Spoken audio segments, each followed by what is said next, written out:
ప్రేమగల తండ్రి, జీవంగల దేవ, మరి ఒకసారి స్తోత్రాలు. మీ యొక్క ఘనమైన శ్రేష్టమైన నామమును బట్టి మీరు నన్ను మమ్మల్ని జ్ఞాపకం ఉంచుకొని ప్రభువా మరి యొక్క పర్యాయము మీ నామమును హెచ్చించడం కొరకై దేవా, మీ నామమును ఘనపరచడం కొరకై మమ్మల్ని మీరు ఏర్పరచుకొని అనేకులు ఈ దినమును చూడనప్పటికీ మీ యొక్క కృప ద్వారా నన్ను మమ్మల్ని మీరు రక్షించుకొని ప్రభువా బ్రతికించి దినమును స్తుతించడం కొరకై మీరు అనుగ్రహిస్తూ వచ్చిన అనుగ్రహ దినమును బట్టి స్తోత్రములు. మీరు నా ఎడల మా ఎడల చూపుతూ వచ్చిన కృపకై స్తోత్రములు. ప్రభు కీర్తనకారుడు తన జీవితంలో అనుభవించి సెలవిచ్చినట్లుగా దినదినము నూతనమైన వాత్సల్యత నా మీద చూపిస్తూ వచ్చిన అన్నట్లుగా ప్రభువా ఈ దినమున మీరు నా మా ఎడల చూపిన కృపను బట్టి కృతజ్ఞత స్తుతి చెల్లిస్తున్నాం. అట్లు మీ యొక్క ఏర్పాటు ప్రభువా మీ చిత్తమును బట్టి ఈ దినం ఇక్కడ సమకూర్చబడటానికి మీరు చూపుతూ వచ్చిన కృపకై స్తోత్రములు. మీ యొక్క ఏర్పాట్లో ఉన్న మా ప్రియులందరి కొరకై విజ్ఞాపన చేస్తున్నాం. వచ్చిన వారందరిని బట్టి స్తుతిస్తున్నాం. ఇంకాను ప్రభువా మీ యొక్క ఏర్పాట్లో రానైనా మా ప్రియులందరి కొరకై విజ్ఞాపన చేస్తున్నాం.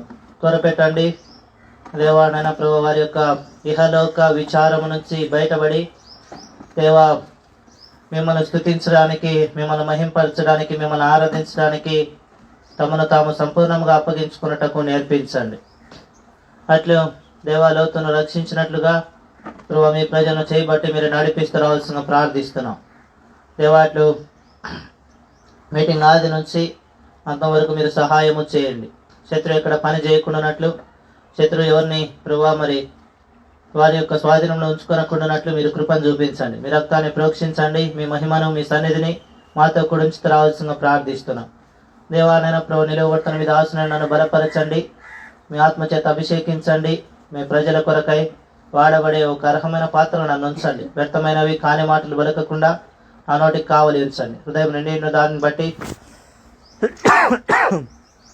నోరు మాట్లాడనని సెలవిస్తూ వచ్చినారు. ప్రభా మీ యొక్క వాక్యంతో నా హృదయంను నింపండి.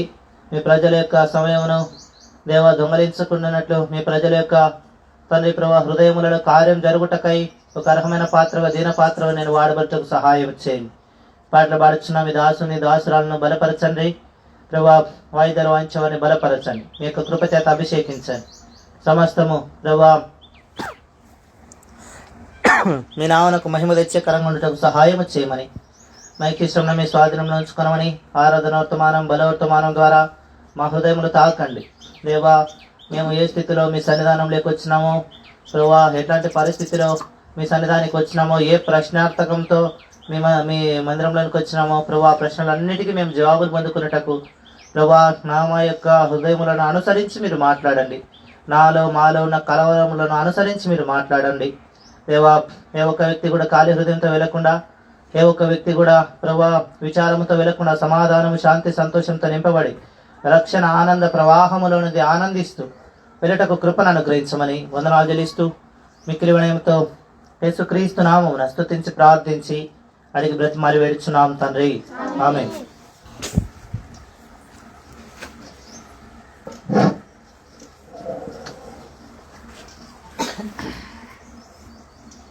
పాట సంఖ్య 212. కొత్త దాంట్లో పాట సంఖ్య 212, పాత దాంట్లో 183.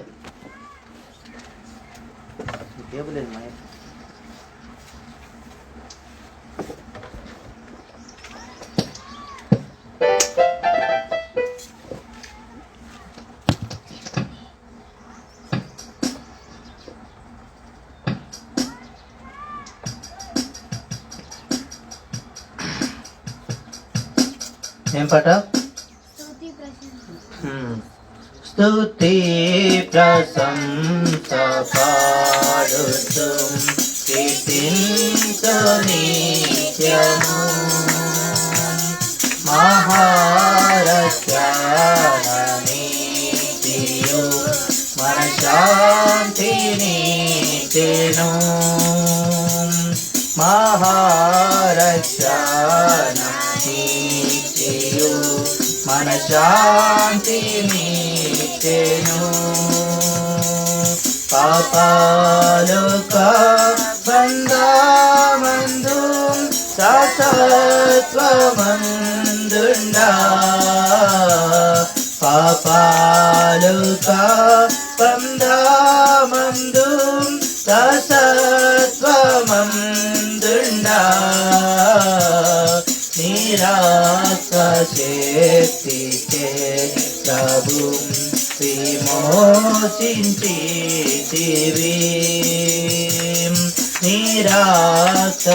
నిరాకశక్తిచే ప్రభు విమోచించితివి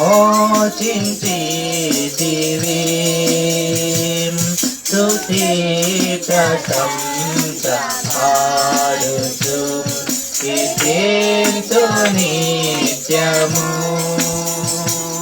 మహారక్షణ నిత్యము మనశ్శాంతి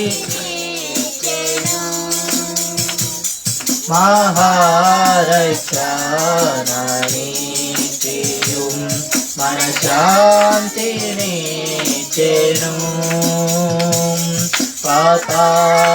పాతావరము చేను సుఖము పొందితి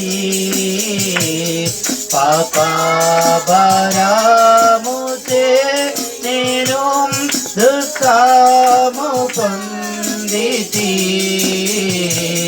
నా ప్రభువే భరించెను నా దుఃఖ బాధలు నా ప్రభువే భరించెను నా దుఃఖ బాధలు స్తుతి ప్రశంస పాడుచు కీర్తింతు నిత్యము మహారక్షణ నిత్యము మనశ్శాంతి నిత్యము మహారక్షణ నిత్యము మనశ్శాంతి నిత్యము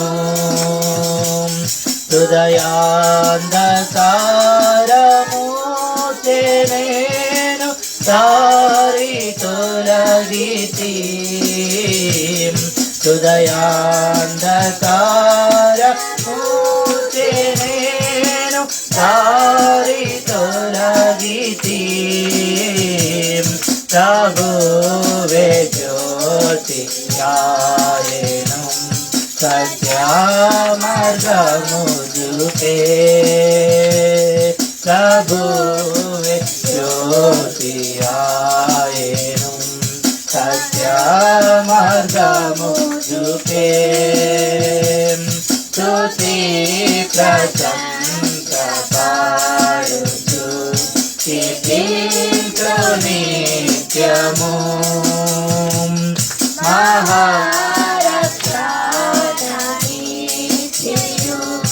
మనశ్శాంతి నిత్యము మహారక్షణ నిత్యము మనశ్శాంతి నిత్యము పెంటాకు పాలుండి నన్ను సేవానెత్తితివి పెంటాకు నుండి నన్ను సేవానెత్తితివి దరిద్రుడా నన్ను రాజుగా చేసితివి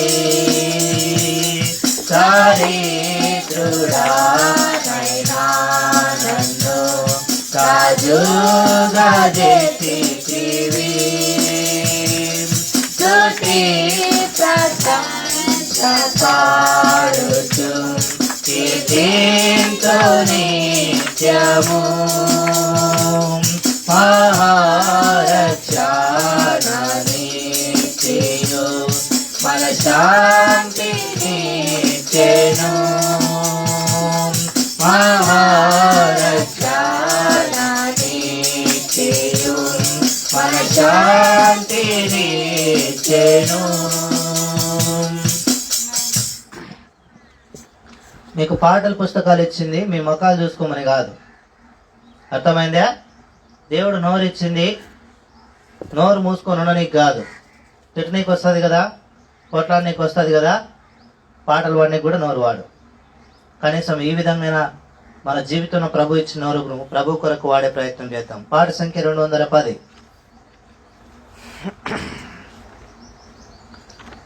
పాత పాటల పుస్తకంలో 181.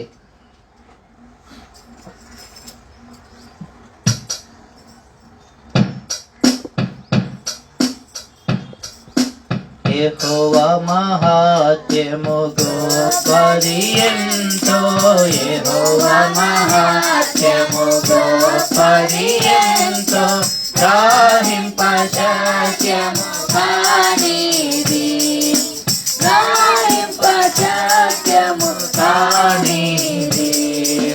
పరలోక సైన్యమా పరమ తండ్రి మహిమను, పరలోక సైన్యమా పరమ తండ్రి మహిమను, పరక్రమ క్రియలు తెలిపేదాము రండి, పరక్రమ క్రియలు తెలిపేదాము రండి. పరిశుద్ధ దేవుని గొప్ప కార్యములు, పరిశుద్ధ దేవుని గొప్ప కార్యములు, పరిశుద్ధ కార్యము ప్రకటింతుము, పరిశుద్ధ కార్యము ప్రకటింతుము. యెహోవా మహాత్మ్యము గొప్పది ఎంతో, యెహోవా మహాత్మ్యము గొప్పది ఎంతో, గ్రహింపశక్యము కానిది, గ్రహింపశక్యము కానిది. మహత్యము కలిగిన దేవుండారు రెంచెను, మహత్యము కలిగిన దేవుండారు రెంచెను, మహిమను విరచి నరుడుగా జన్మించే, మహిమను విరచి నరుడుగా జన్మించే, ఆహా సిలువలో సాతానును జయించే, ఆహా సిలువలో సాతానును జయించే. బాహటముగా రక్షణ సగే మనకు, బాహటముగా రక్షణ సగే మనకు. యెహోవా మహాత్మ్యము గొప్పది ఎంతో, యెహోవా మహాత్మ్యము గొప్పది ఎంతో, గ్రహింపశక్యము కానిది, గ్రహింపశక్యము కానిది. తప్పిపోతి మీలలో గొర్రెలను బలియు, తప్పిపోతి మీలలో గొర్రెలను బలియు, తప్పులెన్నో చేసి శిక్షార్హులమైతిమి, తప్పులెన్నో చేసి శిక్షార్హులమైతిమి. అర్పించెను ప్రాణము మంచి కాపరి అయి, అర్పించెను ప్రాణము మంచి కాపరి అయి, గొప్ప రక్షణనిచ్చి ఉద్ధరించెను, గొప్ప రక్షణనిచ్చి ఉద్ధరించెను.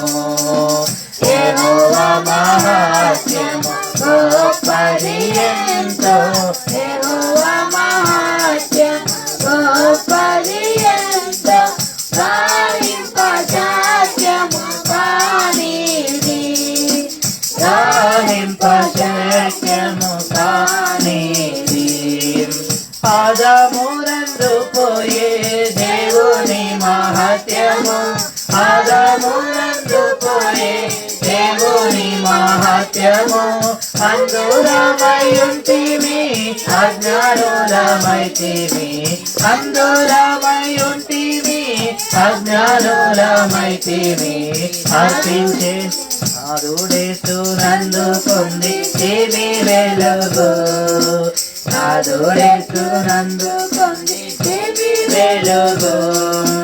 అధికమైన జ్ఞాన మహిమలు సగే, అధికమైన జ్ఞాన మహిమలొసగే యెహోవా మహాత్మ్యము గొప్పది ఎంతో యెహోవా మహాత్మ్యము గొప్పది ఎంతో గ్రహింప శక్యము కానిది గ్రహింప శక్యము కానిది పాపముతో నిండిన పాపి నేడేరారమ్ము పాపముతో నిండిన పాపి నేడేరారమ్ము పాప ఫలితము మరణము సహింతువా పాప ఫలితము మరణము సహింతువా పాపుల రక్షకుడేసు రక్షింపనిలసే పాపుల రక్షకుడేసు రక్షింపనిలసే తప్పులొప్పుకొనుము నిన్ను రక్షించును తప్పులొప్పుకొనుము నిన్ను రక్షించును యెహోవా మహాత్మ్యము గొప్పది ఎంతో యెహోవా మహాత్మ్యము గొప్పది ఎంతో గ్రహింప శక్యము కానిది గ్రహింప శక్యము కానిది ప్రజనుల కంటేను అధికారుల కన్నా ప్రజనుల కంటేను అధికారుల కన్నా అధికుడు ప్రభువు రాజ్యమేరవచ్చును అధికుడు ప్రభువు రాజ్యమేరవచ్చును అందరికి ప్రభువు తీరస్తయ్యున్నాడు అందరికి ప్రభువు తీరస్తయ్యున్నాడు అందరం పాడేదాము హల్లెలూయా పాట అందరం పాడేదాము హల్లెలూయా పాట యెహోవా మహాత్మ్యము గొప్పది ఎంతో యెహోవా మహాత్మ్యము గొప్పది ఎంతో గ్రహింప శక్యము కానిది గ్రహింప శక్యము కానిది. పాట సంఖ్య 208 పాత పాటల పుస్తకములో 179. ఈ సమయంలో గమనించండి, మీరు వరుస క్రమంలో కూర్చోండి. ఈ పాటను చివరి చరణం మాత్రం లేచి నిలబడి పాడుకుందాం. ఎందుకంటే వచ్చిన వాళ్ళు రాబోయే వారి కొరకు స్థలం ఉంచాలి. అలాగూ మనము మన యొక్క కూర్చున్న స్థలమును అడ్జస్ట్ చేసుకొని కూర్చునే ప్రయత్నం చేద్దాం. పాట సంఖ్య 208 క్రొత్త దాంట్లో 179 పాత పాటల పుస్తకములో ఏం పాట?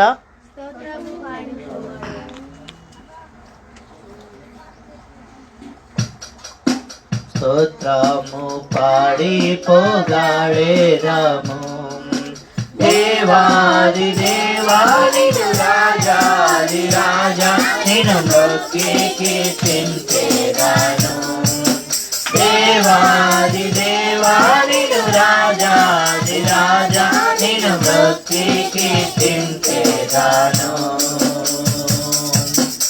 అద్భుతమైన ప్రేమ నాలో పరమా తండ్రి చూపు శుద్ధ ప్రేమ అద్భుతమైన ప్రేమ నాలో పరమా తండ్రి చూపు శుద్ధ ప్రేమ ఎన్నాడును మారని ప్రేమ నాలో నిలచుండు ప్రేమ ఎన్నాడును మారని ప్రేమ నాలో నిలచుండు ప్రేమ స్తోత్రము పాడి పోగాడేదాము దేవాది దేవానిను రాజాది రాజానిను మొక్కి కీర్తించేదాను దేవాది దేవానిను రాజాది రాజా జ్యోతిగా జగము నాకు వచ్చి జీవామితి నన్ను కొన్న ప్రేమ దివ్య మధుర ప్రేమ స్తోత్రము పాడి పొగడేదను దేవాది దేవాదిను రాజాది రాజా నిన్ను మొక్కి దేవాది దేవాదిను రాజాది రాజా నిన్ను మొక్కి కీర్తించెదను మాయాలోక ప్రేమను నమ్మి నాటించిన నన్ను ప్రేమించెను మాయాలోక ప్రేమను నమ్మి నాటించిన నన్ను ప్రేమించెను నన్ను జయించిన దైవ ప్రేమ నాలో పొంగు ప్రేమ నన్ను జయించిన దైవ ప్రేమ నాలో పొంగు ప్రేమ స్తోత్రము పాడి పొగడేదను దేవాది దేవానిను రాజాది రాజానిను మొక్కి కీర్తించెదను దేవాది దేవానిను రాజాది రాజానిను మొక్కి కీర్తించెదను ఆధారమైన ప్రేమ దినము మాతావలే నన్నాదుకొను ప్రేమ ఆధారమైన ప్రేమ దినము మాతావలే నన్నాదుకొను ప్రేమ ఉన్నతమహం దైవ ప్రేమ నన్నాకర్షించే ప్రేమ ఉన్నతమహం దైవ ప్రేమ నన్నాకర్షించే ప్రేమ స్తోత్రము పాడి పొగడేదను దేవాది దేవానిను రాజాది రాజా నిన్ను మొక్కి కీర్తించెదను దేవాది దేవానిను రాజాది రాజా నిన్ను మొక్కి కీర్తించెదను మాట తప్పని ప్రేమ పరమవాకునిచ్చి ఆదరించే ప్రేమ కొంచెం అదే సందర్భంలో వెనక్కి సర్దుకోండి ప్రేమ వరుస క్రమంలో గుర్తించే ప్రయత్నం చేయండి వరుసకు ఇద్దరు లేదా ముగ్గురు ప్రేమ సర్వశక్తి గల దైవ ప్రేమ సతతము నుండు ప్రేమ శక్తి గల దైవ ప్రేమ సతతము నుండు ప్రేమ స్తోత్రము పాడి పొగడేదను దేవాది దేవాదిను రాజాది రాజాదిను మొక్కి కీర్తించెదను దేవాది దేవాదిను రాజాది రాజాదిను మొక్కి కీర్తించెదను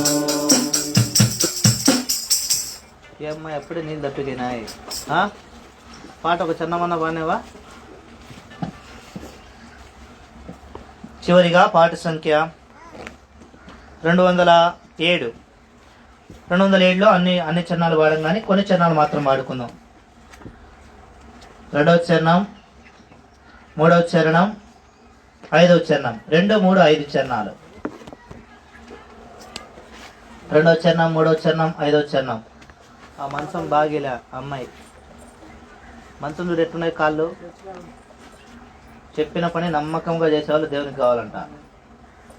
ఊరికే బేయమనే రాదని బేసి వచ్చేది కాదు. ఎత్తు పాట సంఖ్య 207 క్రొత్త పాటల పుస్తకంలో పాత దాంట్లో 178. ముగ్గురు వరుసలో కూర్చోండి. సహోదరి రేచర్ వల్ల మీరు వరుసలో ముగ్గురు ఒకే వరుసలో కూర్చోండి. ఒకరు ముందుకు ఒకరు వెనక్కి కూర్చోకుండా.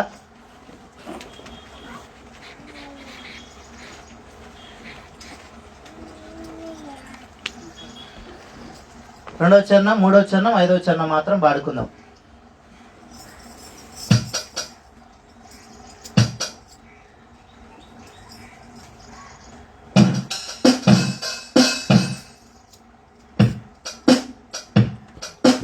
రక్షకుడా యేసు ప్రభు స్తోత్రము దేవా, స్వచ్ఛమైన నిత్య ప్రేమ చూపిన దేవా, స్వచ్ఛమైన నిత్య ప్రేమ చూపిన దేవా, రక్షకుడా.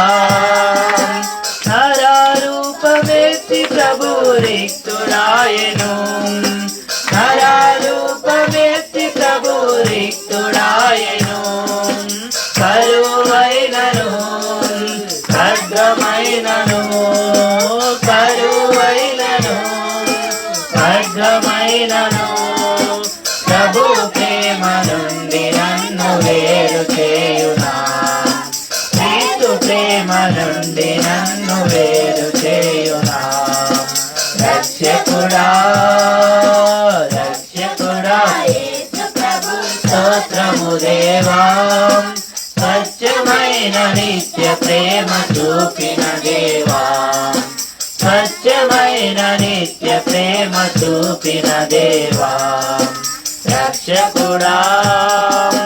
సర్వలోక రక్షణకై సిలువనెక్కెను, సర్వలోక రక్షణకై సిలువనెక్కెను, శ్రమయైనను బాధయైనను, శ్రమయైనను బాధయైనను, ప్రభు ప్రేమ నుండి నన్ను వేరు చేయునా, క్రీస్తు ప్రేమ నుండి నన్ను వేరు చేయునా, రక్షకుడా రక్షకుడా స్వచ్ఛమైన నిత్య ప్రేమ చూపిన దేవా, స్వచ్ఛమైన నిత్య ప్రేమ చూపిన దేవా, రక్షకుడా. మరణమున్ జయించి క్రీస్తు తిరిగి లేచెను, మరణమున్ జయించి క్రీస్తు తిరిగి లేచెను, మరణమైనను జీవమైనను, మరణమైనను జీవమైనను, ప్రభు ప్రేమ నుండి నన్ను వేరు చేయునా, క్రీస్తు ప్రేమ నుండి నన్ను వేరు చేయునా, రక్షకుడా రక్షకుడా యేసు ప్రభు స్తోత్రము దేవా, స్వచ్ఛమైన నిత్య ప్రేమ చూపిన దేవా, స్వచ్ఛమైన నిత్య ప్రేమ చూపిన దేవా, రక్షకుడా. ఆజ్ఞనిమ్ము ప్రియ యేసు ప్రభువా,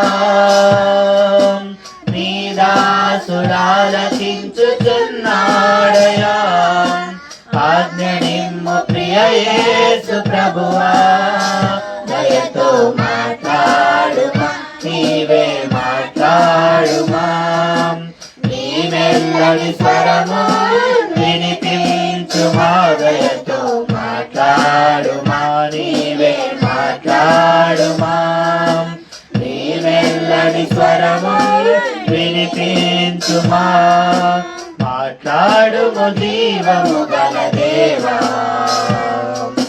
జీవనదిని ప్రవహింపజేయుమా, మాట్లాడుము జీవము గల దేవా, జీవనదిని ప్రవహింపజేయుమా. 2 నిమిషాలు బైబిల్ ఎత్తనీకి ఎంత బరువు పడుతున్నామో కదా. మళ్ళీ అందరికీ ఏం ఆశ ఉంటుంది, ప్రభు నన్ను కూడా హెచ్చించాలా. ఎవరికైనా ఆశ లేదా, ప్రభు నన్ను ఏ మాత్రం హెచ్చించకపోయినా నేనుండి దీన దరిద్రపు స్థితిలో ఉన్న సంతోషంగా ఉంటాను. వాళ్ళ చేతులు ఎత్తండి. ఎవరు లేరు కదా. రేపు మనాడు చచ్చిపోయే నాలాంటి వాళ్ళు కూడా ఏమని అంటారంటే, అయ్యా నేను చచ్చేతలకి ఒక మంచి ఉన్నతమైన స్థానంలోనే చనిపోవాలా కదా. మరి ప్రభువును హెచ్చించకుండా మన జీవితంలో ఉన్నతమైన స్థానం రావాలంటే ఊరికే రాదు. రండి ఆరాధన కొరకై ఆదికాండం 22వ అధ్యాయము, బుక్ ఆఫ్ జెనసిస్ చాప్టర్ 22, ఆదికాండం 22వ అధ్యాయం వర్స్ 13, 13వ వచనం అందరం కలిసి చదువుకున్నాం. ఆదికాండం 22వ అధ్యాయము 13వ వచనం అందరం కలిసి గట్టిగా చదువుదాం. అందరం కలిసి అని చెప్పాం, అప్పుడే కాదు. రైట్. అప్పుడు అబ్రహాము కన్నులెత్తి చూడగా పొదలో కొమ్ములు తగులుకొని ఉన్న ఒక పొట్టేలు వెనుక తట్టున కనబడెను. అబ్రహాము వెళ్ళి ఆ పొట్టేలును పట్టుకొని తన కుమారునికి మారుగా పెట్టి దహన బలిగా అర్పించెను. ప్రభు మనతో మాట్లాడినట్లు ప్రార్థన చేసుకుందాం. మోకరించండి. ప్రేమగల తండ్రి, జీవంగల దేవానికి స్తోత్రములు. ఇది ఆస్తున్నైనా నేను అయోగ్యుడను. చదవబడిన మాటలు పరమ నుండి మీరే వెల్లడిపరచండి. అది కాని 22:13 సంపూర్ణముగా ప్రభా నీ వాక్యము మేము ఆరాధించుట కొరకై దేవాడ అనుకూలమైనదిగా మీరు మరల్చమని ప్రభా మీరే దయచేయమని పరమ నుంచి కొంత వందనము చెల్లిస్తూ మిక్కిలి వినయంతో శత్రు ఎక్కడ పని చేయకుండా కృపను చూపమని కృతజ్ఞత స్తుతి చెల్లిస్తూ ప్రియరక్షకుడైన యేసుక్రీస్తు నామమున స్తుతించి ప్రార్థించి అడిగి బ్రతిమాలి వేడుచున్నాం తండ్రి. ఆమేన్.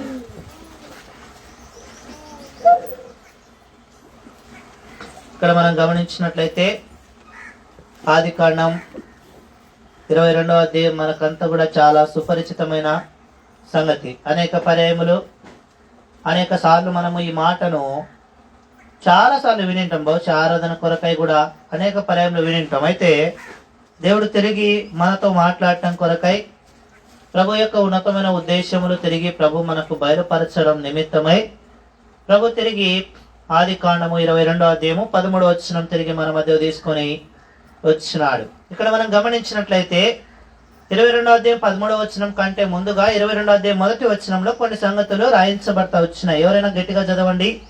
22వ అధ్యాయం మొదటి వచనం. ఆ సంగతులు జరిగిన తర్వాత దేవుడు అబ్రహామును పరిశోధించెను. ఏంటంట? దేవుడు ఏం చేస్తూ వచ్చినాడంట? అబ్రహామును పరిశోధించినాడంట. ఎవరి అబ్రహాము? తెరహు కుమారుడు. ఎవరి అబ్రహాము? ఆదికాండం 12వ అధ్యాయం మొదటి వచనంలో రాయించబడతా వచ్చింది. దేవుని యొక్క పిలుపుకు లోబడి దేవుడిచ్చిన వాగ్దానమునకు తాను సరితూగే జీవితం జీవించిన వ్యక్తి ఎవరంట?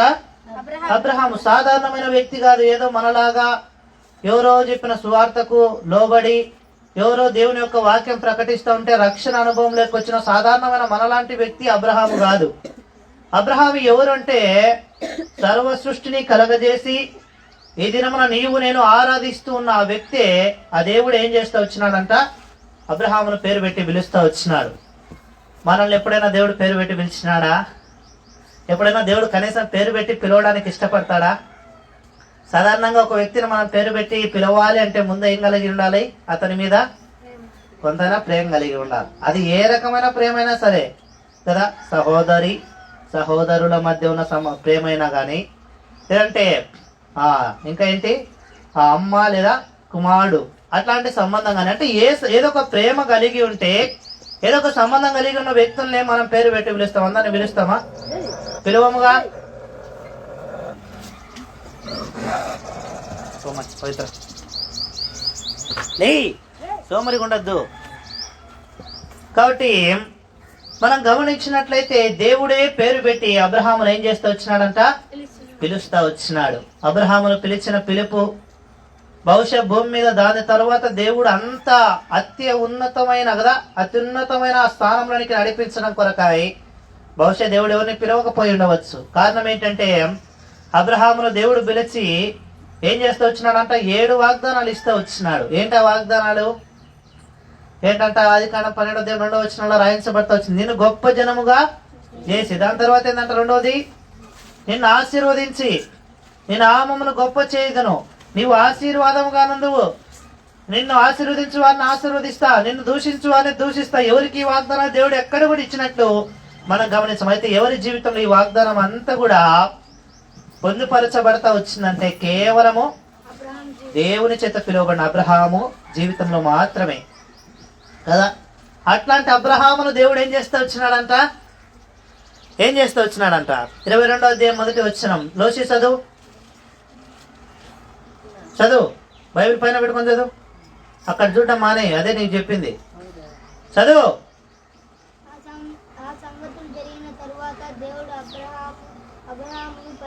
ఏం చేస్తూ వచ్చినాడంట? పరిశోధన. ఏంటి పరిశోధన అంటే? పరీక్షించడం. ఇంకా ఇంకా ఏంటి పరిశోధన అంటే? ఇంగ్లీష్లో ఏం రాయబడి ఉంటుంది? అబ్జర్వ్డా? అబ్జర్వేషనా? అబ్జర్వేషన్ అంటే ఏంటి అర్థం? పరిశీలన. పరిశీలించడం అంటే ఏంటి? పరీక్షించడం అంటే ఏంటి? పరిశోధించడం అంటే ఏంటి? మనకు తెలుగే తెలియకుంటే ఇంగ్లీష్ ఏం తెలుస్తుంది కదా? God tested Abraham. దేవుడు ఏం చేస్తూ వచ్చినట్టు అబ్రహామును శోధిస్తూ వచ్చినాడు, లేదా పరిశోధన అనుభవంలోనికి దేవుడు ఏం చేస్తూ వచ్చినాడంట? నడిపిస్తూ వచ్చినాడు. దేవుడు పరిశోధించినప్పుడు అబ్రహాము జీవితంలో గమనించండి, ఎవరంటే ఈ అబ్రహాము గురించి ముందే చెప్పుకున్న అబ్రహాం ఇంట్రడక్షన్ అయిపోయింది. ఏంటి? దేవుని చేత పిలువబడిన వ్యక్తి కదా. తెరకు మాట మర్చిపోండి కొంత సమయం, ఎందుకంటే ఇప్పుడు మనం మాట్లాడేది ఆత్మ సంబంధమైన విషయాలు, భౌతికపరమైన కాదు కానీ ఆత్మ సంబంధమైన విషయాలు. కాబట్టి అబ్రహాం జీవితం చూస్తే దేవుని చేత వాగ్దానాలు పొందుకున్నాడు, దేవుని చేత తాను నడవడానికి ఇష్టపడతా వచ్చినాడు, దేవుని చేత విశ్వాసులకు తండ్రి అని పిలువబడడానికి ఇష్టపడతా వచ్చినాడు. దేవుడే చెప్పినాడు, ఎవరంట ఈ అబ్రహాం? ఎవరంట? నా స్నేహితుడు. ఎక్కడ రాయబడింది ఆ మాట? రండి, ఆదికాండము 18వ అధ్యాయము. 18వ అధ్యాయమేనా?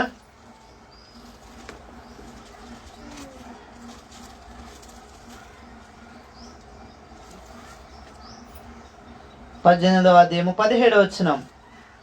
అప్పుడు యెహోవా, నేను చేయబో కార్యము అబ్రహామునకు దాచదనా? అబ్రహాము నిశ్చయముగా బలము గల గొప్ప జనమగును. రైట్. ఇంకో చోట రాయించబడతా వచ్చింది, నా స్నేహితుడైన అబ్రహాం అంట కదా. ఇప్పుడు దేవుడికి సర్వ సృష్టిని కలగజేసిన దేవుడికి మనుషుడైన అబ్రహాముకు మధ్య ఏం ఏర్పడిందంట? స్నేహభావం కదా, స్నేహ బంధము ఏర్పడతా వచ్చింది. ఏర్పడిన తర్వాత దేవుడు ఇచ్చిన వాగ్దానమును నెరవేర్చే ప్రయత్నంలో దేవుడు ఏం చేస్తూ వచ్చినాడు? అబ్రహాముకి ఎవరిని అనుగ్రహిస్తూ వచ్చినాడంట? ఇస్సాకును అనుగ్రహిస్తూ వచ్చినాడు కదా.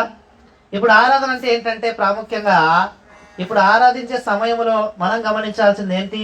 ఇస్సాకు జీవితం ద్వారా చెప్పబోయే మాటల ద్వారా అంటే అబ్రహాము జీవితంలో దేవుడు ఏం పరిశోధించినాడంటే 2వ వచనం, 22వ అధ్యాయం ఆదికాండం 2వ వచనం.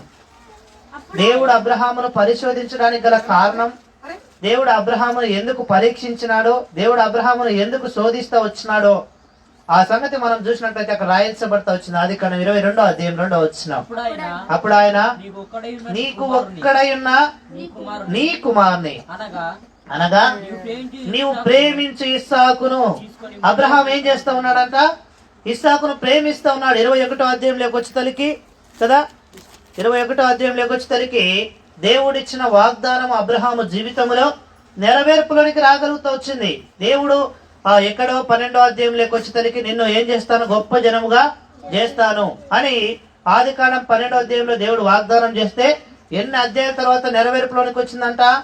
9 అధ్యాయాలు ఇంచుమించుగా దేవుడు తీసుకుంటూ వచ్చినాడు కదా. ఈ 9 అధ్యాయాలు తన జీవితంలో ఎన్నో పరీక్షలు, ఎన్నో శ్రమలు, ఎన్నో నిట్టూర్పులు అన్ని సంభవిస్తూ వచ్చినాయి. అయితే 21వ అధ్యాయంలోకి వచ్చేసరికి దేవుడు ఏం చేస్తూ వచ్చినాడంట? అబ్రహాముకు దేవుడు ఇస్సాకును బహుమానంగా ఇస్తూ వచ్చినాడు. ఇప్పుడు అబ్రహాం జీవితంలో ఏముందంట? ఇస్సాక్ అంటే ఏంటి అర్థం? నవ్వు కదా. అబ్రహాము జీవితంలో ఎప్పుడైతే ఇస్సాకు వచ్చినాడు, ఇప్పుడు అంతా కూడా తన జీవితంలో సంతోషం. ఎక్కడ చూసినా నవ్వే, ఎక్కడ చూసినా ఆనందమే, ఎక్కడ చూసినా సంతోషమే కదా. ఇట్లాంటి సంతోషపు జీవితంలో ఎవరు జీవిస్తూ ఉన్నారంట? అబ్రహాం జీవిస్తూ ఉన్నాడు. అయితే అబ్రహాం ఎవరిని మర్చిపోయినాడంట? దేవుని మర్చిపోయినాడు. అప్పుడంత ప్రార్థనా జీవితం లేదు కదా, అప్పుడంతా దేవునితో సాన్నిహిత్యం లేదు, అప్పుడంతా ప్రభుతో నడిచే అనుభవంలోకి రాలేకపోతూ వచ్చినాడు. ఎవరు? అబ్రహాము. ఇప్పుడు ఈ సంగతి అంతా ఎవరు చూసినాడంట? దేవుడు చూసినాడు. ఇప్పుడు దేవుడు అనుకున్నాడు, బహుశా అబ్రహాము నన్ను ప్రేమిస్తున్నాడా, నేను ఇచ్చిన కుమారుని ప్రేమిస్తా ఉన్నాడా? ఎవరికి కలిగిన ప్రశ్న? దేవునికే ప్రశ్న కలిగింది. ఎవరి జీవితమును బట్టి? అబ్రహాం జీవితం బట్టి. వెంటనే దేవుడు అన్నాడు, అయ్యా అబ్రహాము కదా. అయితే ఇప్పుడు కూడా అన్నాడు అబ్రహాం ఏమని? చిత్తం ప్రభువా, నువ్వు ఏది చెప్పినా నేను చేస్తా.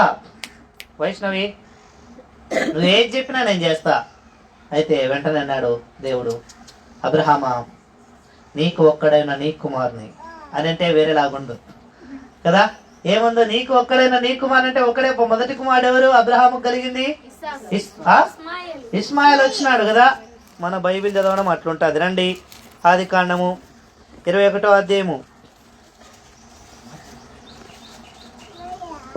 21వ అధ్యాయము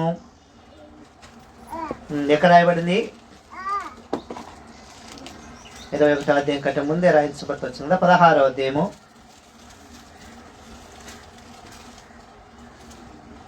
11వ వచనం. మరియు యెహోవా దూత ఇదిగో నీ మొరను వినెను. ఏం పేరు పెడతా ఉంటా? ఇస్మాయిల్. ఎవరి సంతానము?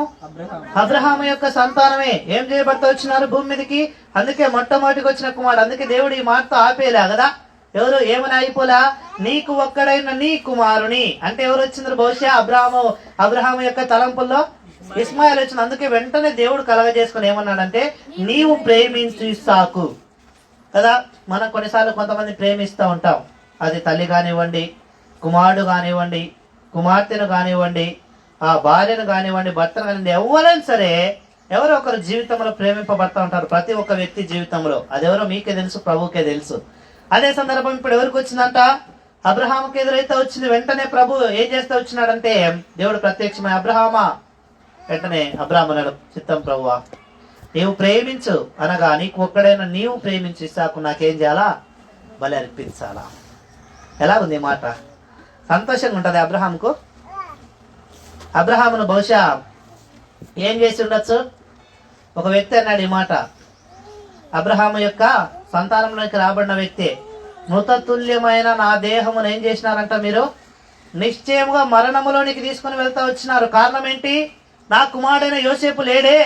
దాని తర్వాత ఇప్పుడు ఎవరిని తీసుకుని వెళ్తా అంటున్నారు మీరు? ఐగుప్తుకు బెన్యామీను తీసుకుని వెళ్తా వస్తున్నారే. ఇప్పుడు నేను చనిపోయే నా యొక్క మరణ స్థితి చాలా సమీపంగా ఉంది. అయితే నేను సంతోషముగా నేను చనిపోను, కానీ ఎలాగెళ్తాను? దుఃఖముతో వెళ్తా. కారణం ఏంటంటే నా కుమారులలో చివరి వాడు అనగా నేను ప్రేమించే యోసేపు లేడు. ఇప్పుడు నేను ప్రేమించే ఇంకొకరు ఎవరున్నారు? బెన్యామీను. అతను కూడా ఏం చేస్తున్నారు? మీరు తీసుకొని వెళ్తా అంటున్నారే. ఎట్లా నా పరిస్థితి? ఎవరన్నారంటే ఈ మాట? యాకోబు కదా. అంతకంటే బాధ ఎవరి జీవితంలో కలిగింటది? అబ్రహాం జీవితంలో. కారణం ఏంటి? యాకోబుకి ఎంతమంది కుమారులు? మనకందరి పరిచయమే. 12 మంది. 12 మందిలో కోల్పోతే ఎంతమంది కోల్పోవాలా? యోసేపు ఎలాగో లేడు. తర్వాత తీసుకుని వెళ్ళేది ఎవరిని? బెన్యామీను. వాళ్ళిద్దరు తప్ప ఇంకెంతమంది కుమారులు? 12లోంచి 2 పోతే ఎంత? 10 కదా. కానీ ఇప్పుడు ఏమైపోయింది పరిస్థితి? అట్లా కాదే. ఇస్సాకు ఉండేదే దేవుని యొక్క వాగ్దానముతో జన్మించిన కుమారుడు ఒకడే. ఇప్పుడు దేవుడు ఆ ఒక్క కుమార్నే, అబ్రహాము చేత ప్రేమింపబడే కుమార్నే దేవుడు అడుగుతూ వచ్చినాడు. ఎట్లా ఉంటది అబ్రహాము యొక్క మనసులో? అతని ఆలోచనలు ఎలాగుంటాయి? బహుశా అబ్రహాముకి సందేహములు అన్నీ వచ్చింటాయి. ఏమని? ఏంది ప్రభా, నువ్వే ఇచ్చినావు, నువ్వే తీసుకుని వెళ్తా ఉన్నావు, ఇంకా అర్పించిన తర్వాత తిరిగి ఎట్లా కుమారులు వస్తారు? అన్ని అనేకమైన ప్రశ్నలు వచ్చినాయి. అయితే ఆ ప్రశ్నలన్నిటిని ఏం చేసినాడంతా? విశ్వాసంతో ప్రభు మీద ఆధారపడతా వచ్చినాడు. అబ్రహాము చేసిన ఒక 3 తలంపులు చూసి మనం ముగించుకునే ప్రయత్నం చేద్దాం రండి. అబ్రహాము ఇస్సాకును ఎక్కడ బలి అర్పిస్తా వచ్చినాడంట? మోరియా పర్వతము కదా. రండి 22వ అధ్యాయం 2వ వచనం. మోరియా దేశమునకు వెళ్ళి అక్కడ నేను నీతో చెప్పబో పర్వతం కదా. కాబట్టి దానికి మనం ఏం చేస్తామంటే మోరియా పర్వతం అనే పెట్టుకుందాం. ఏంటి మోరియా అంటే ఏంటి అర్థము? మోరియా అంటే ఏంటి అర్థం కదా. మోరియా అనే మాట నాకు తెలిసి అబ్రహాము జీవితంలోనే ముడిపడతా వచ్చింది, ఇస్సాకు జీవితంలోనే ముడిపడతా వచ్చింది. ఎక్కడ కూడా అంతకు ముందు ఎక్కడ కూడా మోరియా అనే మాట కనపడదు కదా. అయితే దేవుడు ఏం చేస్తూ వచ్చినాడంట? అబ్రహామును ఎక్కడికి నడిపించాలనుకున్నాడంట? తనున్న ప్రాంతంలో బలిమని చెప్పలా కదా. దేవుడు ఏం చేస్తూ వచ్చినాడు? ఒక ప్రత్యేకమైన స్థలమును అబ్రహాముకు చూపిస్తూ వచ్చినాడు. మోరియా దేశములో ఏముంది? ఒక పర్వతం ఉంది. అక్కడికి వెళ్ళి నువ్వు నాకేం చేయాలా? నీ కుమారుడిని అనగా నీవు ప్రేమించే కుమారుడిని నా కొరకై బలి అర్పించాలా. ఇక్కడ అబ్రహాము 4 గొప్ప సంగతులు చేస్తూ వచ్చినాడు. ఎన్ని గొప్ప సంగతులు అంట? 4 గొప్ప సంగతులు. వాటిలో మొట్టమొదటిది ఏం చేస్తూ వచ్చినాడు అంట? రండి. ఎలాగో వాళ్ళు వెళ్తా వచ్చినారు. ఇంకా ఇస్సాకును బలి అర్పించడానికి మొదటిగా ఎలాగో మొదలు పెట్టినారంట వారి యొక్క ప్రయాణం. శరణ్య అడుగుచో కూర్చో. ఎలా మొదలు పెట్టినారంట? పనివారు ఉదయాన్నే లేచినారంట, గాడిద గంత కట్టినారంట. ఆ కాలంలో గుర్రాలు రథాలు లేవుగా, అప్పటి కాలంలో గాడిదలే. కాబట్టి ఏం చేస్తూ ఉన్నారంటే గాడిద మీద ఏం చేస్తూ ఉన్నారు? వారు ప్రయాణం అయిపోతూ ఉన్నారు. పని వాటితో సహా ముందుకు సాగుతూ ఉన్నారు. ఆ సమయంలో ఎవరు ప్రశ్నించలే అబ్రహామును కదా. ఎవరన్నా ప్రశ్నించినారా? ఎవరు ప్రశ్నించారు? ఎందుకంటే అబ్రహాము వారందరికీ ఎవరంట, అక్కడ ఉన్న పని వారికి ఈయన యజమానుడు అనగా ఎవరంటైనా ఏం చేసేవాడు, వారిని పోషించేవాడు కాబట్టి ఎవరు అడగలే. కానీ కొంత దూరం వెళ్ళిన తర్వాత ఇప్పుడు ఇద్దరే వెళ్తా ఉన్నారు, ఇద్దరు వ్యక్తులే. మొదటికి ఎవరు వెళ్తా ఉన్నారు? అబ్రాహాం వెళ్తా ఉన్నారు. అబ్రాహాం వెనకాల ఎవడు వస్తూ ఉన్నారంటే ఇప్పుడు ఇస్సాకు వస్తూ ఉన్నాడు. ఇప్పుడు ఇస్సాకు కలిగిన ప్రశ్న ఏంటంటే, ఏం ప్రశ్న కలిగిందంట? కట్టెలున్నాయి, నిప్పు ఉంది, ఇంకేముంది, కత్తి కూడా ఉంది సిద్ధంగా. ఇంకా కావాల్సింది ఏంది? చంపబడటానికి, దేవుడు అంగీకరించడానికి, బలి అర్పించడానికి ఏమైనా మన దగ్గర ఉందా కదా. అప్పటిదాకా బహుశా ఇస్సాకుకు అట్లాంటి సందేహం కలగకపోవడానికి గల కారణం ఏంటంటే వెనకాల పనివారు ఉన్నారు. రెండోది ఏమున్నాయి, వారు దేని మీద వచ్చినారంట? గాడిద మీద కదా. బహుశా దేవుడు ఒకవేళ ఇదే కోరుకున్నాడేమో అని అనుకోండొచ్చు. కానీ ఇప్పుడు ఏమి లేవే. అబ్రహాము వెనకాల తండ్రికి వెనకాలే కుమారుడు వెళ్తా ఉన్నారు ఒంటరిగా. ఇప్పుడు వెంటనే కుమారుడికి వచ్చిన ప్రశ్నకు తండ్రి ఏమని జవాబు చెప్పాలా? మనమైతే ఏం చెప్తాం? మనమైతే ఇంకా ఏం చెప్పాం. అక్కడే ఏడ్చి, ఓ నా కుమారుడా, నిన్నే ప్రభు కోరుకుంటూ వచ్చినాడు, నా చేతులలో నిన్ను ఎట్లా చంపాలని చెప్పింది కదా. లేదంటే అక్కడే ఏడ్చి అక్కడితోనే ఆగిపోయేదేమో బహుశా మన యొక్క ప్రయాణం అయితే. కానీ అబ్రాహాం ఏం చేసినాడంట? అక్కడి నుండి కూడా ముందుకు సాగినాడు. విశ్వాసంతో ఒక మాట చెప్పాడు. ఏంటి? దేవుడే చూసుకుని, గాడ్ విల్ ప్రొవైడ్. దేవుడు ఏం చేస్తాడు? సమస్తాన్ని చూసుకుంటాడని చెప్పి ముందుకు సాగిన తర్వాత మోరియా ఆ దేశములో దేవుడు చూపించిన పర్వతం మీదకి వచ్చినారు. ఇప్పుడు ఏం చేస్తున్నాడంట? 9వ వచనం.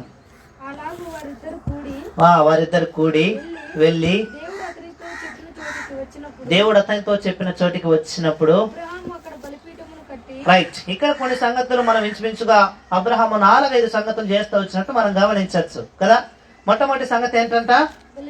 బలిపీఠమును కట్టి అనే మాట దేనిని జ్ఞాపకం చేస్తా ఉంది? ఆది కాండంలో మనం గమనించినట్లయితే 3వ అధ్యాయంలో నుంచే బలిపీఠం కట్టడం ఆరంభించబడతా వచ్చింది. ఆది కాండం 4వ అధ్యాయంలోకి వచ్చేసరికి దేవునికి దహన బలి అర్పించడం కొరకాయి ఇద్దరు వ్యక్తులు దేవుని ఎదుట ఏం చేస్తూ వచ్చినారంట? బలిపీఠం కడతా వచ్చినారు. వారి పేర్లే మనకందరికి పరిచయమైన పేర్లు. ఎవరు? కయ్యేను, హేబేలు కదా. భూమి మీదకి 2వ పాపం తీసుకొని వచ్చిన సందర్భం బహుశా దహన బలిపీఠమును బట్టి ఏనేమో కదా. ఇంకెవరు అర్పించినారు దాని తర్వాత?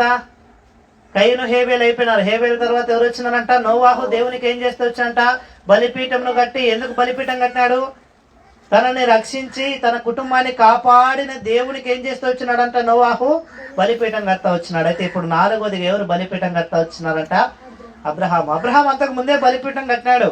ఎట్లాంటి బలిపీఠం అంటే తనకు ప్రత్యక్షమైన దేవునికంట, తనకు ఇరుకులలో ఇబ్బందుల్లో సహాయం చేసే దేవునికంట. ఆది కాండం 12వ అధ్యాయంలో 8వ వచనంలో ఒకసారి, 12వ వచనంలో 2 పర్యాయములు. ఆది కాండము 12వ అధ్యాయంలో అబ్రహాం ఏం చేస్తూ వచ్చినాడంట? దేవునికి బలి అర్పిస్తా లేదా దహన బలి కడతా వచ్చినాడు. ఇది ఎన్నో అనుభవం ఇతనికి? మొట్టమొదటిసారి తన యొక్క కుమారుని బలి అర్పించడం కొరక ఏం చేస్తూ వచ్చినాడంట? బలిపీఠం కడతా వచ్చినాడంట. అప్పటిదాకా తను అర్పించింది ఏంటి? జంతువులే లేదా పక్షులే. అయితే ఇప్పుడు మాత్రం ఏం చేస్తూ ఉన్నాడంట? ఒక మనిషిని లేదా తన కుమారుని ఏం చేస్తూ వచ్చినాడంట? బలిగా. ఈ సందర్భంలో మనం గమనించితే ఈ యొక్క ఏంటంట? దహన బలిపీఠం. బలిపీఠం అనేది దేన్ని జ్ఞాపకం చేస్తారు? 6వ అధ్యాయం 3వ వచనం, యెషయా 6:3. దేన్ని జ్ఞాపకం చేస్తుంది బలిపీఠం? యెషయా గ్రంథం 6వ అధ్యాయం 3వ వచనం. త్వరగా యెహోవా పరిశుద్ధుడు పరిశుద్ధుడు పరిశుద్ధుడు అని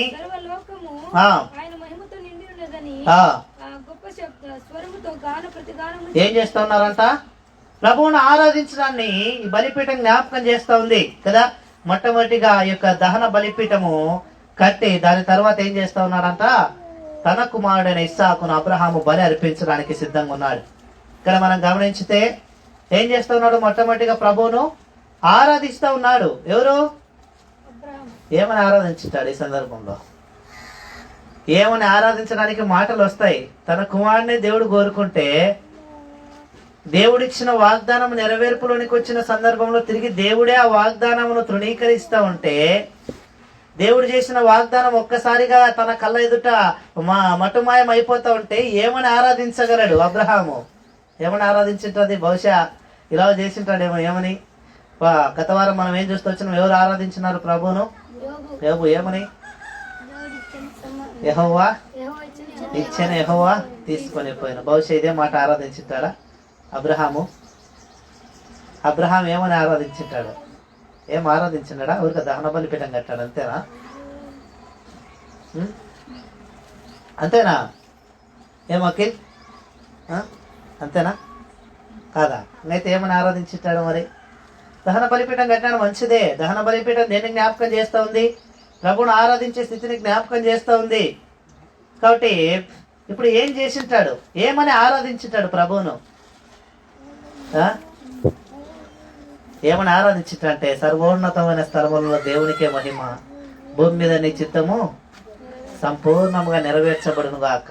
ఎవరు చేసిన ఆరాధన, లేదా ఎవరు ప్రభువును స్తుతించిన స్థితి? అబ్రహాము చేస్తూ వచ్చినాడు కదా. రండి ఇక్కడ ఏం చేస్తూ వచ్చినాడంట? మొట్టమొదటిగా బలిపీఠమును కట్టి, రెండోదిగా ఏం చేస్తూ వచ్చినంట? కట్టెలు చక్కగా పేర్చి తన కుమారుడు ఇస్సాకును బంధించి ఆ పీఠము పైన ఉన్న కట్టెల మీద ఉంచెను. అప్పుడు అబ్రహాము తన కుమారుని వధించుటకు తన చెయ్యి చాపి కత్తి పట్టుకునగా. ఇదంతా కూడా రెండవ సంగతి. ఏం చేస్తూ వచ్చినాడంట? దేవుడు తనకు చెప్పిన మాటను చెప్పినట్లుగా ఎవరు నెరవేరుస్తూ వచ్చినాడంట? అబ్రహాము నెరవేరుస్తూ వచ్చినాడు. దేవునికి భయపడతా ఉన్నాడు. కాబట్టి అంతా కూడా సిద్ధం అయిపోయింది. దహన బలిపీఠం కట్టబడింది, కట్టెలు బెర్చమన్నాయి, ఇసాకును బంధించినాడు. ఇసాకును తీసుకుని వచ్చి ఇప్పుడు ఆడబెట్టినాడంట? దహన బలిపీఠం మీద పెట్టి ఇప్పుడు చేతిలో కత్తి పట్టుకున్నాడు. ఎవరిని చంపనీకి?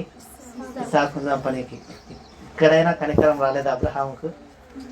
ఇక్కడైనా తండ్రి ప్రేగ కనపడడం లేదా? తన యొక్క రక్తం పంచుకొని బిడ్డ ఒక్కసారిగా చనిపోతా ఉన్నాడు తన చేతిలో అనే బాధ అబ్రహాముకు లేదంటారా? ఉందంటారా లేదంటారా? ఖచ్చితంగా ఉంది. కానీ అబ్రహాం ఏం చేస్తూ వచ్చినాడంట? దేవునికి లోబడతా వచ్చినాడు. ఈ సందర్భంలో కూడా వెంటనే ఏం చేసినాడంటే, వెంటనే దేవుడు కలగజేసుకున్నాడు. చనిపోయినాడు ఇస్సాకు? ఇస్సాకు చనిపోలే. రండి 11వ వచనం. యెహోవా దూత పరలోకము నుండి అబ్రహామా అబ్రహామా అని పిలిచెను. అందుకు అతను ఏం చేస్తూ వచ్చినాడంట? చిత్తము ప్రభువా నేను. ఇంకా చనిపోలా. ఎప్పుడైతే కత్తెత్తినాడో వెంటనే దేవుని యొక్క దూత పరమ నుండి పిలుస్తోంది, అబ్రహామా అబ్రహామా నువ్వు చంపద్దు. ఎవరిని చంపద్దు? ఇస్సాకు చంపద్దు. ఇప్పుడు అబ్రహాము కలిగే ప్రశ్న ఏంటంటే, ప్రభువా ఇక్కడ దాకా దహన బలిపీఠం కట్టి నేను కట్టెలు చక్కగా పేర్చి నా కుమారుడిని ఇస్సాకును బంధించి ఇస్సాకును చంపడానికి నేను సిద్ధంగా ఉన్నప్పుడు నువ్వు నన్ను పిలిచి దేవునికి బలి అర్పించడానికి ఇస్సాకును వద్దంటున్నావు, ఏంటి నీ కారణం? ఇప్పుడు దేవుడు అన్నాడు వెంటనే, ఏంటి తెలుసా? చనిపోవాల్సింది ఎవరంట? ఇస్సాకు కాదు. నేనేం చేసినాను? ఇప్పుడు నేను పరీక్షించిన, నేను నిన్ను పరిశోధించిన కదా. దేవుడు కొన్నిసార్లు మన జీవితాన్ని కూడా పరిశోధిస్తాడు. ఎట్లాంటి పరిశోధనలు అంటే, కొన్నిసార్లు దేవుడు మన కళ్ళ ఎదుటనే ఇట్లాంటి వాటిని కొన్నిసార్లు దేవుడు అనుమతిస్తూ వస్తాడు కదా. మనం ప్రేమించే కుమారుణ్ణి, మనం ప్రేమించే కుమార్తెని, ప్రేమించే కోడల్ని, లేదంటే ప్రేమించే అత్తగారిని దేవుడు ఏం చేస్తాడంట? మరణము దాకా తీసుకొని వెళ్తాడు, కానీ చనిపోరు. ఇప్పుడు మనం ఏమని ఆరాధించాలా? మనం ఏమని ఆరాధించాలి ఇప్పుడు? ప్రభువా నిజంగా భూమి మీద కదా. అయితే అబ్రహాం ఏం చేస్తూ వచ్చినాడంటే, తను ప్రేమించినప్పటికి కూడా దేవుని యొక్క దహన బలిపీఠం మీదకి ఎవరిని తీసుకొని వచ్చినాడు? ఇసాకుని తీసుకొని వస్తూ వచ్చినాడు. రండి ఇంకా 2 సంగతులు చూసి మనం ముగించుకుందాం. ఇక్కడ ఏం జరుగుతూ వచ్చింది? 13వ వచనం. ఇప్పుడు మనం 13వ వచనం చదువుకుందాం. రండి.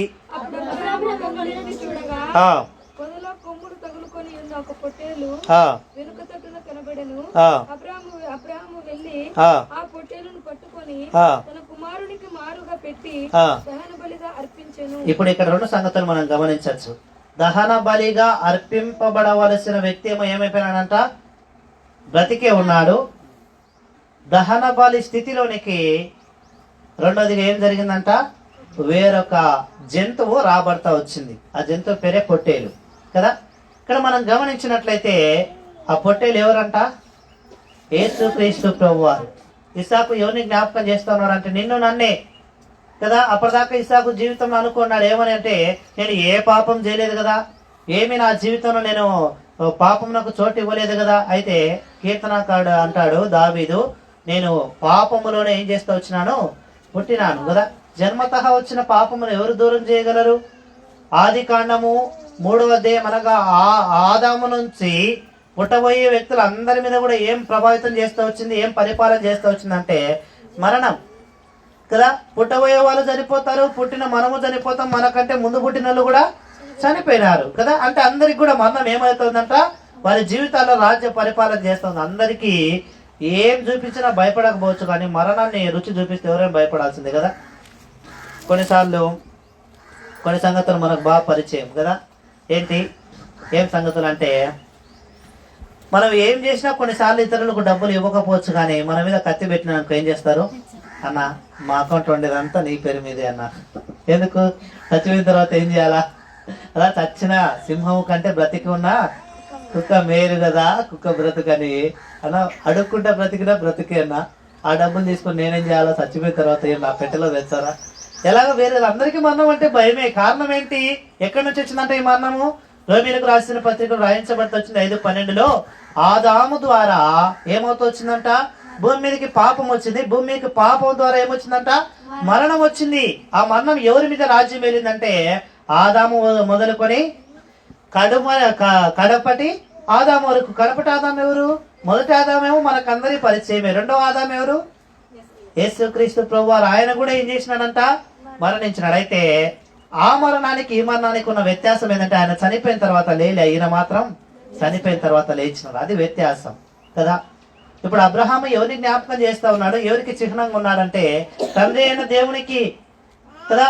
తండ్రి అయిన దేవుడు ఏం చేస్తా ఉన్నాడంటే అందరినీ ప్రేమిస్తా ఉన్నాడు, కానీ మనలో ఉన్న పాపమును బట్టి దేవుడు ఏం చేస్తా ఉన్నాడంట, ఒకవైపేమో దేవుని ప్రేమ, ఒకవైపేమో దేవుని యొక్క పరిశుద్ధత, ఈ రెండింటి మధ్య పెనుగులాట జరుగుతున్నప్పుడు యేసుక్రీస్తు ప్రభువారు అన్నారు, తండ్రి కుమారుడు అన్నాడు ఏమనంటే, తండ్రి నేను వెళ్తాను తండ్రి, ఎందుకు నీవు ఇంతగా వ్యసనపడాల్సిన అవసరం ఏముంది, వారు చనిపోకూడదుగా, వారినేమో రక్షించాలన్న నీ తాపత్రయం ఒకవైపు, వారు చేసిన పాపమును బట్టి వారిని పరిశుద్ధపరచాలన్న తాపత్రయం ఒకవైపు, ఈ రెండింటి మధ్య నీవెందుకు నలిగిపోవడం, నేను వెళ్తా. ఏం చేస్తాను, నువ్వు వారిని చంపకుండా నీ ప్రజలను నీవు రక్షించడం కొరకు నన్ను పంపించు. ఇప్పుడు నేనేమవుతానంటే, వారికి బదులుగా ఇస్సాకు బదులుగా పొట్టేలు ఏ విధంగా అయితే మరణించిందో, ఇస్సాకు ఎలాగో తప్పించబడినాడో అలాగూ నీ ప్రజలను తప్పిస్తా. వారి స్థానంలో ఎవరు మరణం పొందుతారు, నేను పొందుతా. రండి మొదటి పేతురు రాసిన పత్రిక, మొదటి పేతురు 2వ అధ్యాయం 21-22 వచ్చినారు త్వరగా. మొదటి పేతురు 2:21-22. క్రీస్తు కూడా మీ కొరకు బాధపడి మీరు తన అడుగు జాడలయందు నడుచుకున్నట్లు మీరు మాదిరిగానా, మీకు మాదిరిగానా. బైబిల్ చూసి చదువు పాప, నిదానంగా చదువు, నిన్నెవరు తొందర పెట్టలే.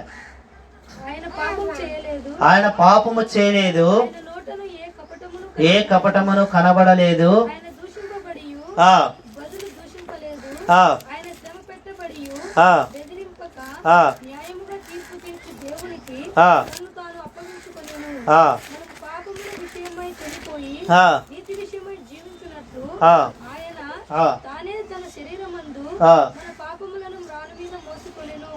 కాబట్టి ఏం చేస్తున్నాడంటే యేసుక్రీస్తు ప్రభువారు మన కొరకై పాపి స్థానాన్ని వహించినాడు.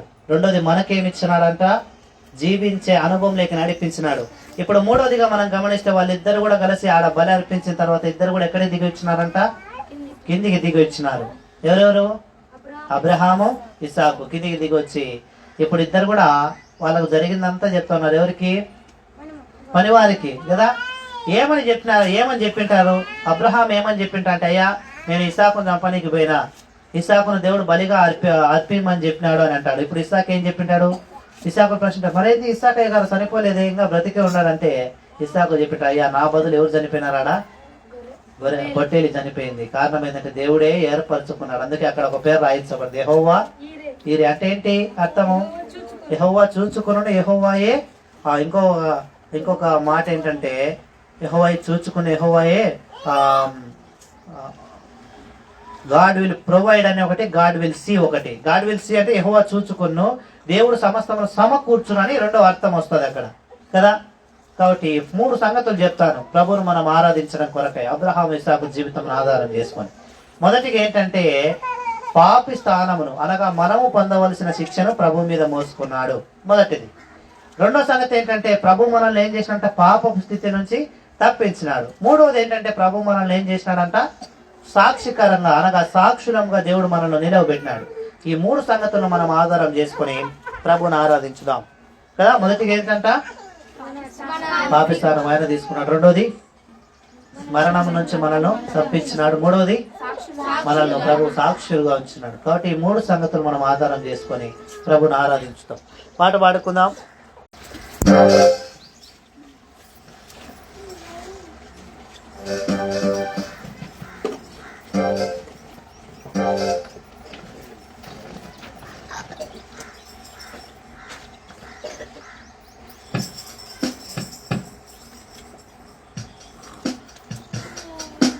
నమ్మకమైన నా ప్రభు నిన్నునే స్తుతింతును, నిన్నునే స్తుతింతును. నమ్మకమైన నా ప్రభు కరుణ తోడ పిలిచియు స్థిరపరచి కాపాడిన, స్థిరపరచి కాపాడిన. కరుణ తోడ పిలిచియు స్థిరపరచి కాపాడిన, స్థిరపరచి కాపాడిన. స్థిరపరచిన నా ప్రభుల్ పొగడినే స్తుతింతును. స్థిరపరచిన నా ప్రభుల్ పొగడినే స్తుతింతును.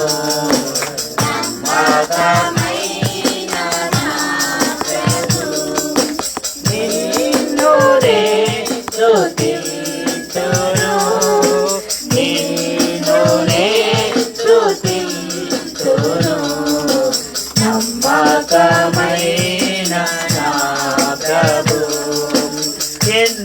ఎన్నోసార్లు నీ కృపను విడచియుంటినో ప్రభు, విడచియుంటినో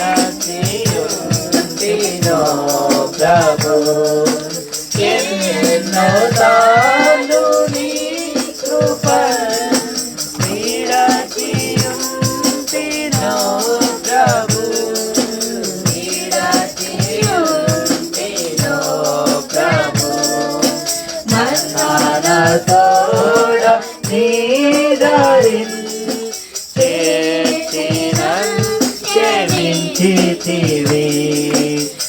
మరణతోడ నీ దారిన్ చేర్చినన్ క్షమించితివి. నమ్మకమైన నా ప్రభు నిన్నునే స్తుతింతును, నిన్నునే స్తుతింతును. నమ్మకమైన నా ప్రభు కృంగియుండు వేళలో పైకి లేవనెత్తితివి, పైకి లేవనెత్తితివి. కృంగియుండు వేళలో పైకి లేవనెత్తితివి, పైకి లేవనెత్తితివి. భంగపరచు సైతాను గెలిచి విజయమిచ్చితివి.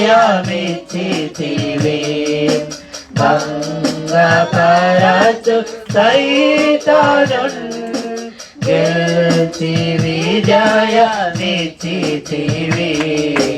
నమ్మకమైన నా ప్రభు నిన్నునే స్తుతింతును, నిన్నునే స్తుతింతును.